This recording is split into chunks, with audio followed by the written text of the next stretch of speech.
Hey guys, my name is Francisco Hernandez, and in today's video, I'm going to go over this relatively new light by Adorama called the XPLOR 600 SE, which stands for Special Edition. If you're at all familiar with any of the XPLOR lights by Adorama, you would recognize this light, or at least be familiar with this light, because it's actually a little bit of a combination between both existing XPLOR 600s, the XPLOR 600 Pro, and the original XPLOR 600.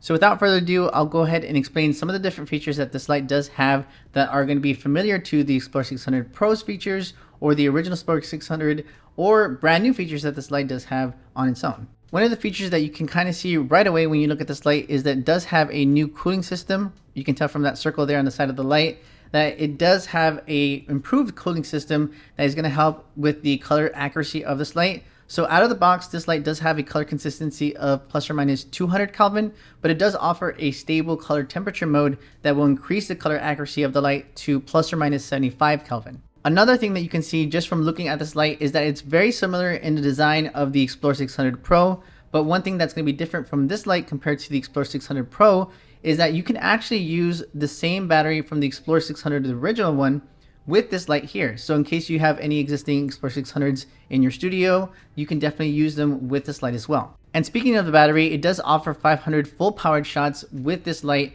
and of course more if you're going to be using it at lower output. And the battery only takes 2 hours to fully charge. Another great feature that this light offers is a 40-watt LED modeling lamp. And in case you don't know what that is, a modeling lamp is just a constant light source on the light itself that allows you to get a preview of how the light's going to look like before you even fire a shot. The reason why I'm excited about this feature for my own photography is because I do tend to use the lamp itself and not even the flash, just the lamp in my own photography whenever I'm shooting at night photo shoots or any low light scenarios. It does help me just light the subject. I don't even need to fire the flash. I can just adjust the lamp, which is actually adjustable from 10% to 100%. For the next couple of features, I do want to say them a little fast, but I will also list them on the screen, so in case I go a little too fast, because I want to go ahead and show you guys the menu system on this light because it's very interesting and cool and new. This XPLOR 600 SE offers, of course, 600 watt-seconds of power. It actually does have a wider power range of 1/1, which is full power, to 512 on the lowest output, so that's actually a stop lower than I think Adorama has available in any of the lights up to date. And no matter what power output you use, you will get a great recycle time of 0.9 seconds at full power to 0.01 seconds on the lowest output. As I mentioned before, it does offer a plus or minus 200 Kelvin color temperature, but it does increase to plus or minus 75 Kelvin when you use it in the stable color temperature mode. And of course, this light does offer high-speed sync, and it also offers an AC adapter. You can use the XPLOR 600 Original's AC adapter with this light in case you want to not have to worry about battery power. You can use this light in manual mode and in multi-flash mode, but it does not have TTL because that would increase the price quite a bit.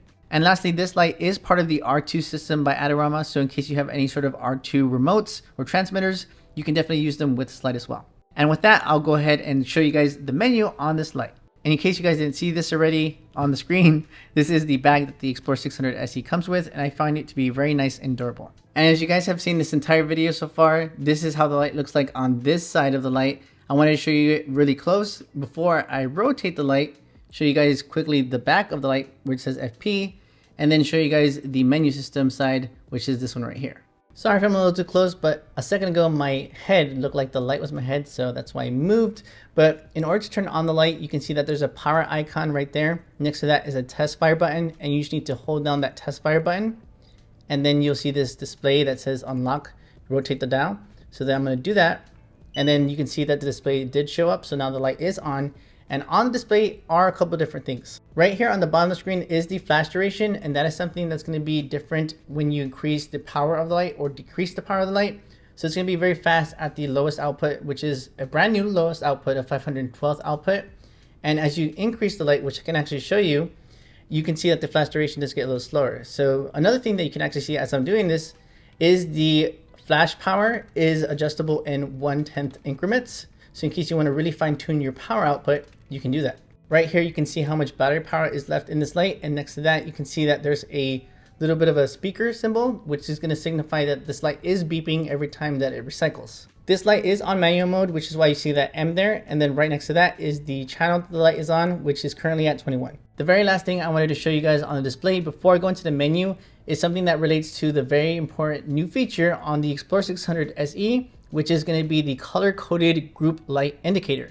And that's actually going to be this light right here that you can see on this side of the light. There's actually another light on the opposite side that you can't see, but basically this light right here is going to match the color of whatever group you're on. So right now it's on group A, which is red. So that's why this group light indicator is red as well. Whenever I change the group, it will change the color of that group light indicator so you can see exactly which group your light is on at a distance. This is something that's going to be very helpful whenever your light is not within arm's reach and you want to know that your lights are on different groups and which groups they are, because the color of that group is going to change whenever you change it to group A or B. So you can see whatever color it is. Like for example, I believe group A is red, group B is green, and group C is blue. So in case you have your lights at a distance and they're all on blue and you want them to be on different groups, then you need to make sure that they're on those different groups, which is going to be very easy to tell when they're on different colors. And I can show you guys exactly how the color changes when I change the group when I go into the menu, which is going to be this menu button right here. I'm going to click on that.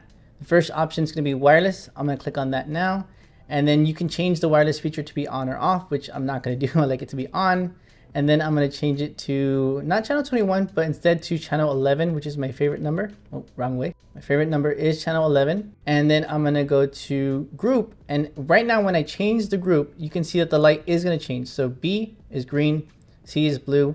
And every time I change the group, it's going to change the color of the group light indicator. You do have the option of group A through F, but once you pass that, you will have a new set of groups, which is going to be 0 through 9. And then it's going to go back to A, which I'm going to leave it on, which is going to be red. So I'm going to leave it there before going into the ID function. In case you're not familiar with the ID function, let's say, for example, I'm on channel 11 and your light is also on channel 11. That happens to be your favorite number as well. If I'm changing the power of my light, I might be changing the power of your light. So in order to kind of mitigate that kind of issue, in case two people have the same favorite number and want it to be on the channel 11, you can then enable the ID function, which is going to be kind of like a more secure channel. So I can have it on channel 11 and then ID function, I think it's 0 through 99 that has the option. So I can be on channel 11 ID 50, and then you might be on another ID or not even have the ID function on. And when I do that, then neither of us will have to worry about us controlling each of our different lights. So back to the menu, I do want to show you guys the rest of the features kind of quickly because I don't really use all these different features, but you can change this to be on slave 1 or 2 or off, which is what I usually have it on. You can change it to have the high-speed sync feature on or off. You can change the modeling lamp to be continuous or intermittent, and that's going to change it so that whenever you use the lamp on your light and you fire the light, you can have it turn off briefly while the light is being fired so that your constant light isn't influencing the output of whatever shot you're taking, so that it's not influencing with that light. Next, you do have the beep indicator noise. So in case you want to know whether your light is recycled, it'll beep. For every time you take a shot, it'll beep and it'll let you know that you can take another shot.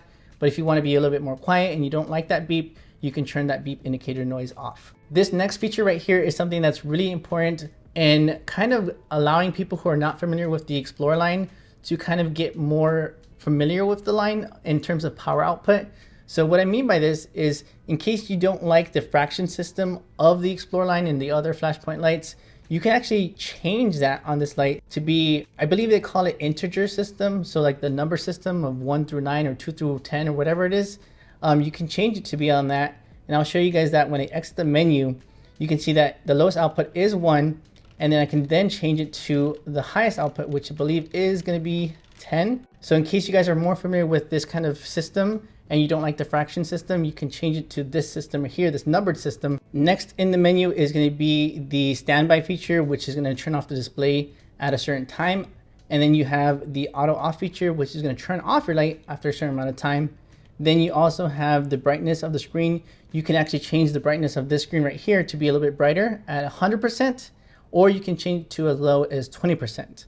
And then immediately after that in the menu, you have a delay feature and a mask feature, which I'm not too familiar with. So I'll probably throw some descriptions on the screen right now and then continue because I'm not really familiar with those and I don't really use those. And then the last thing you have on the screen in the menu is the language and what does that say, reset, and then also the device info. And as I showed you before, this is the menu button. Over here is the mode button, so you can change it from manual to multi. And lastly on the display in terms of the buttons here, you can see that there is the modeling lamp button right here, When I click on this, it doesn't just turn on the lamp right away, but it brings you into another menu system so that you can change it to be free. So you can change it to, I believe, 10 through 100%, or you can change it to prop, which, like it says right there, is going to correlate to whatever flash power you're on. And that pretty much wraps up my brief review of this brand new XPLOR 600 SE. If you have any questions about this light that I didn't cover in this video, leave those comments or those questions in the comment section below and I'll reply as soon as possible. In case you guys want to actually see this light in use, then stay tuned because I do intend to use this light in the field at a photo shoot very soon. So stay tuned for that behind the scenes video using this light. In case you guys want to buy this light for yourself, I will leave a link to it in the description area below. And like I said before, I do highly recommend this light because it does have some great pro features in a much more affordable price than the XPLOR 600 Pro. But that's pretty much it for this video. Take care guys, and I'll see you in the very next video.